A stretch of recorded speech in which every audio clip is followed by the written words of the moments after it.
Halo sob, ketemu lagi sama gue Helmi, pastinya di telset.id. Dan di video kali ini gue bakal bahas salah satu smartphone Xiaomi ya, walaupun sebenarnya baru sih, tapi belakangan Xiaomi ngeluarin cukup banyak nih smartphone baru. Jadi ini agak sedikit tenggelam gitu, padahal emang nggak kalah menarik gitu. Jadi di tangan gue ini udah ada Redmi Note 10. Ini varian yang standar, bukan yang Pro. Dan kita bakal bahas mengenai smartphone satu ini beserta pengalaman gue selama menggunakan smartphone ini. Apakah smartphone ini layak beli? Atau sebaiknya pilih seri yang lain? Nah, buat tahu jawabannya, yuk langsung aja tonton videonya sampai habis. Let's go!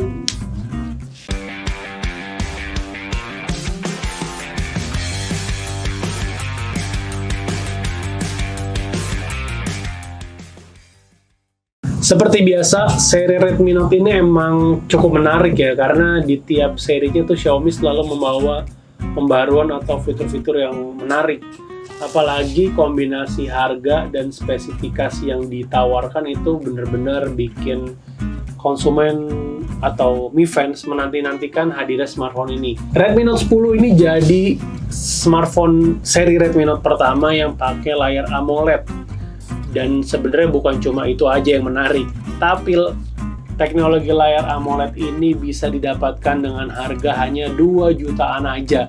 Emang nih Xiaomi kalau menghadirkan teknologi itu bikin senang konsumen tapi bikin geram kompetitor ya kan. Bayangin aja 2 juta udah bisa dapat AMOLED. Nah di Redmi Note 10 ini udah nih lo bisa menikmati teknologi layar AMOLED di Redmi Note 10. Ya, sebagai informasi juga, ini layarnya berukuran 6,43 inci, resolusinya juga udah Full HD+, dan dilapisi sama Corning Gorilla Glass 3. Tapi ya, walaupun udah AMOLED, sayangnya refresh rate-nya masih standar di 60Hz, jadi dari segi refresh rate-nya ya tidak bisa dibilang bagus-bagus amat ya. Masih dalam kategori cukup memuaskan untuk menikmati berbagai konten kayak video ataupun bermain game ya. Tapi karena penggunaan layar AMOLED tadi, pastinya proyeksi warna juga beda. Warna yang dihasilkan juga bakal jadi lebih cerah, warna hitamnya juga jadi lebih pekat. Intinya ya di mata tuh lebih sedep lah dipandang kan. Nah yang bikin gue sedikit bingung adalah padahal dia udah pakai AMOLED, tapi kenapa teknologi pemindai sidik jarinya tuh tetap ditaruh di bagian samping atau tepatnya di tombol power. Padahal udah AMOLED, harusnya bisa dong dia tanemin sensor sidik jarinya itu di dalam layar ini. Karena menurut gue kalau fingerprint scanner itu ditaruh samping, ini rentan banget kesentuh secara nggak sengaja. Jadi dia sering ngerespon kalau pengguna tuh mau buka layar, padahal enggak. Kayak misalnya kita lagi megang nih handphone nih, lagi dibawa, terus dia tiba-tiba getar karena dikira kita lagi mau buka kunci layar, padahal enggak. Dan ini kan bikin lama-lama smartphone mendeteksi kalau ada upaya untuk membuka kunci layar yang tidak semestinya. Ujung-ujungnya dia bakal minta kita masukin password dalam bentuk PIN atau pattern. Nah ini kan jadi ngerepotin ya ujung-ujungnya. Malah bikin kita ribet, dan harusnya ini bisa diminimalisir dengan menggunakan sensor sidik jari di dalam layar. Atau ya taruh belakang lah, tapi kan ini udah pakai AMOLED, sayang aja gitu kalau nggak dimanfaatkan dengan optimal ya kan. Terus ngomongin soal desainnya, di sini menurut gue Xiaomi benar-benar kasih sentuhan yang cukup bagus ya, karena Redmi Note ini tampil cukup premium kalau menurut gue ya. Ini bisa lu lihat desainnya cukup elegan, kelihatan berkelas juga, apalagi frame kameranya ini ya kan bisa lu lihat ala-ala model flagshipnya dari Samsung. Tapi yang sangat disayangkan di sini seperti biasa, karena ini finishingnya glass, jadi jejak-jejak sidik jari itu ketinggalan lah di sini. Bikin ponsel jadi lebih dekil ya. Ini kayak nggak pernah mandi nih handphone ya kan. Karena kalau menurut gue pribadi, better yang pakai finishing matte karena dia nggak meninggalkan jejak-jejak sidik jari. Tampilan ponsel juga jadi nggak dekil, nggak kelihatan kotor dibandingkan kayak gini. Ini kan sayang banget ya. Desainnya udah elegan tapi banyak jejak-jejak sidik jari. Mau nggak mau kita harus sering-sering bersihin. Ya sedikit kekurangan lah dari desain Redmi Note 10 ini menurut gue. Ngomongin soal performa, ini dia ngandelin chipset Snapdragon 678. Nah ini menarik lagi nih, karena Redmi Note 10 ini jadi smartphone pertama di tahun 2021 yang menggunakan chipset Snapdragon 678. Nah, chipset ini punya arsitektur 11nm dan pengolahan grafisnya menggunakan GPU Adreno 612. Dan kinerja dari chipset ini juga dibantu sama RAM 4GB dan memori internal 64GB. Sebenarnya nggak terlalu wah-wah banget ya, tapi ini juga cukup mengakomodir lah untuk kebutuhan kinerja dan performanya. Karena berdasarkan pengujian yang kita lakukan di aplikasi Antutu Benchmark, Redmi Note 10 ini berhasil meraih skor sebesar 267.879. Poinnya bisa dibilang rata-rata lah untuk smartphone mid-end. Untuk penggunaan sehari-hari pastinya gue nggak menemukan masalah sama sekali. Untuk multitaskingnya juga lancar, buka YouTube lancar. YouTube enak banget sih karena layar AMOLED tadi kan. Terus ya pokoknya buka berbagai macam sosial media atau buat kerja kayak gue ngetik-ngetik artikel itu di handphone ini juga tetap nyaman, dan gue nggak menemukan lag atau masalah apapun gitu ya soal kinerja ini.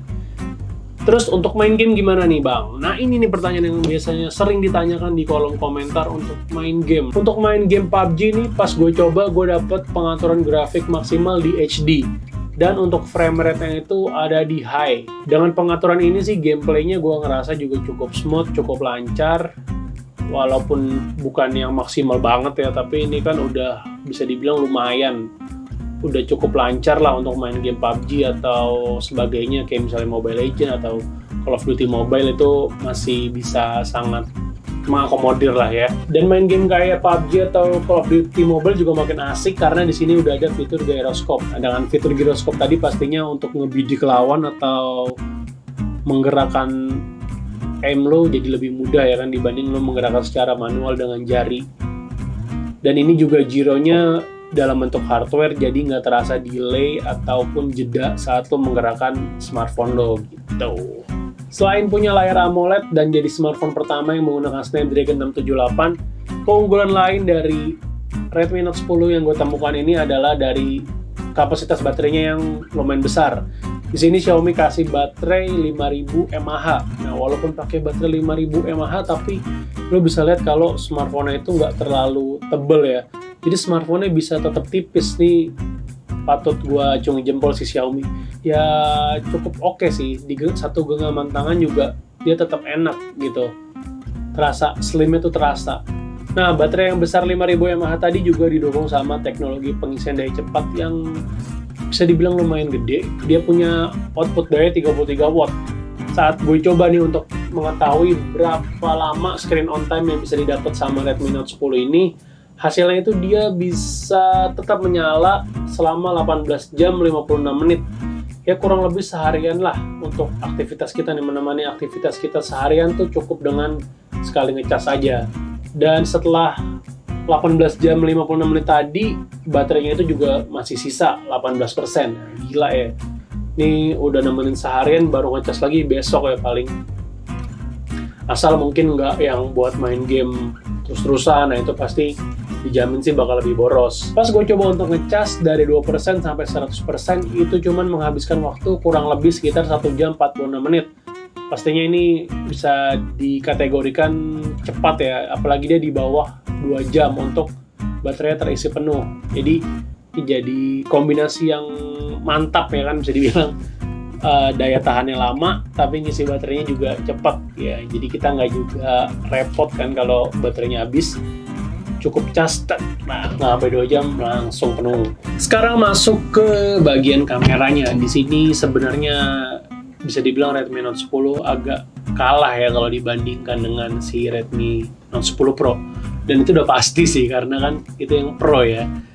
Jadi karena di Redmi Note 10 ini dia cuma dikasih kamera 48 megapiksel. Berbeda jauh sama si Redmi Note 10 Pro yang udah punya kamera 108 megapiksel. Ya kalau ngomongin hasil sih pastinya bakal beda ya, 108 megapiksel dengan 48 megapiksel. Tetapi di sini hasil kamera 48 megapiksel itu bisa dibilang tidak mengecewakan kok. Jadi hasilnya tetap oke untuk dipamerkan di sosial media itu tetap bagus. Jadi untuk memotret di mode normal itu, kamera yang aktif itu kamera 12 megapiksel dan mode 48 megapikselnya itu belum aktif. Jadi saat lo ngaktifin mode 48 megapiksel yang ada di pengaturan kamera, kamera akan langsung bekerja untuk mengaktifkan teknologi 4-in-1 pixel binding yang menggabungkan 4 piksel langsung menjadi 1 piksel berukuran besar.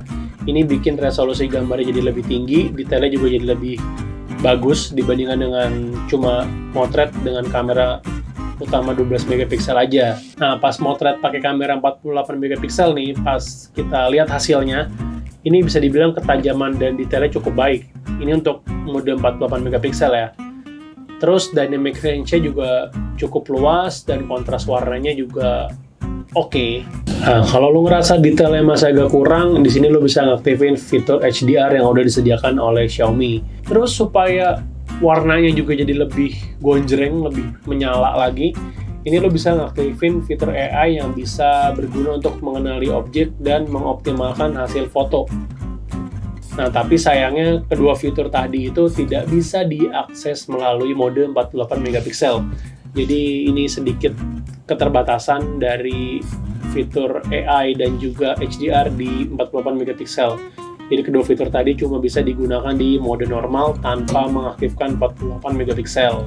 Selain ada kamera 48 megapiksel, ada juga kamera ultrawide 8 megapiksel, terus ada kamera makro 2 megapiksel dan kamera depth sensor 2 megapiksel. Di bagian depan itu ada kamera selfie 13 megapiksel. Nah, ngomongin hasil kamera ultrawide-nya, ini juga masuk kategori yang lumayan. Bahkan hampir mendekati hasil kamera utamanya. Cuman perbedaannya sih terletak pada resolusinya yang jadi lebih menurun. Ya wajar aja kan karena sensor yang dipakai juga beda. Jadi pas potret pakai kamera ultrawide ini kelihatan kalau detail dari objek agak sedikit menurun dan juga tampak sedikit lebih halus. Terus dynamic range-nya juga jadi lebih sempit walaupun sudut pandang yang didapat tuh jadi lebih luas. Terus ada juga depth sensor yang biasanya dimanfaatkan untuk membuat foto-foto bokeh dengan bagian belakang yang blur. Di sini menurut gue ini cukup menarik karena tingkat blurnya bisa kita mainkan, mau yang ngeblurnya tipis-tipis atau ngeblur banget, atau orang yang ngeblur belakangnya juga ngeblur. Nah itu salah ngambil kalau gitu kan.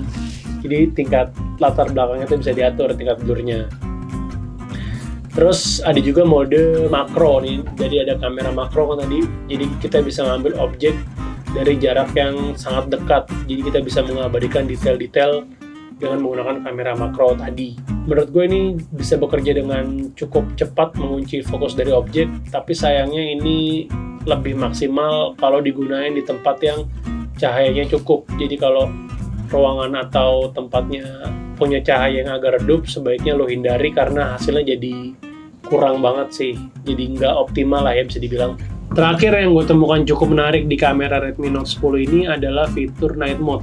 Sebenarnya fitur Night Mode sih nggak yang spesial-spesial banget ya, karena kan udah banyak juga fitur Night Mode di handphone-handphone lain. Yang gue temukan menarik adalah fitur Night Mode ini bisa mengabadikan gambar dengan cepat. Biasanya kan kalau kita foto Night Mode itu ada jeda sekitar 5 detik, 7 detik, atau sampai 10 detik. Jadi pas motret pakai fitur Night Mode itu kita bisa langsung ngambil gambar tanpa jeda sepersekian detik.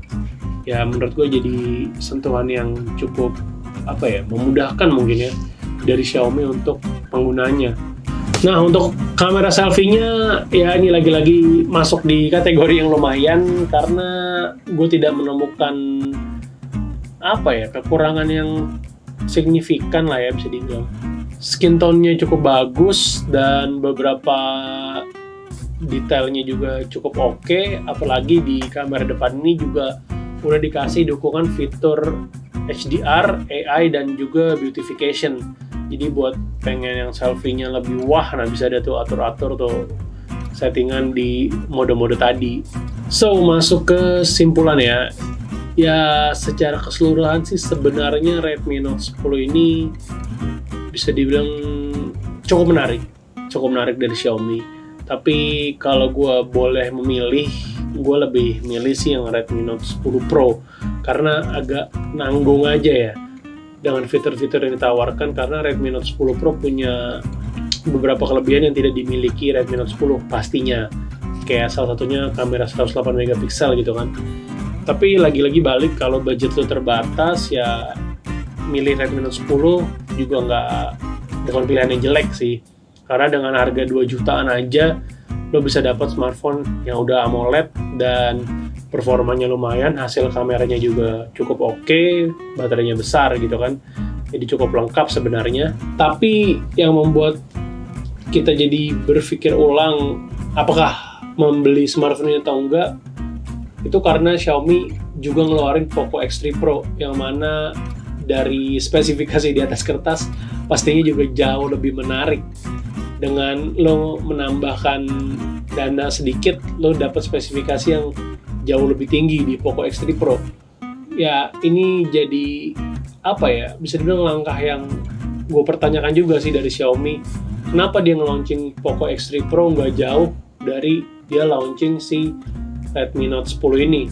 Jadi kan konsumen yang udah beli juga nggak sedikit yang nyesel gitu. Kenapa dia beli Redmi Note 10 padahal Xiaomi ngeluarin Poco X3 Pro yang dari segi harga bedanya tuh ya bisa dibilang sedikit lah.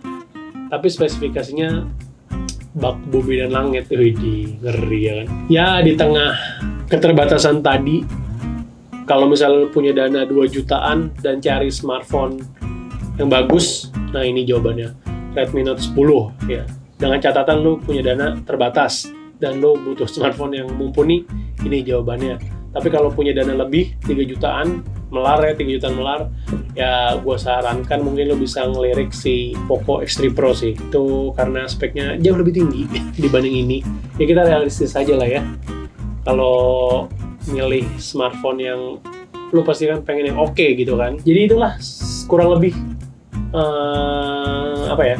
saran bisa dibilang dari gue. Ini smartphone nggak jelek, bagus. Sayangnya dia agak sedikit dihantam aja sama saudaranya kan. Oke, sekian dulu review gue terhadap Redmi Note 10 dan juga sedikit rekomendasi pembelian kali ya bisa dibilang tadi di bagian kesimpulan. Semoga bisa memberikan pencerahan dan juga memperyakin kalau lo berminat dengan Redmi Note 10 ini. Jadi kalau lo punya pertanyaan bisa langsung drop di kolom komentar. Sampai ketemu lagi di video berikutnya. Gue Helmi. Mohon maaf kalau ada kekurangan. Caps dulu.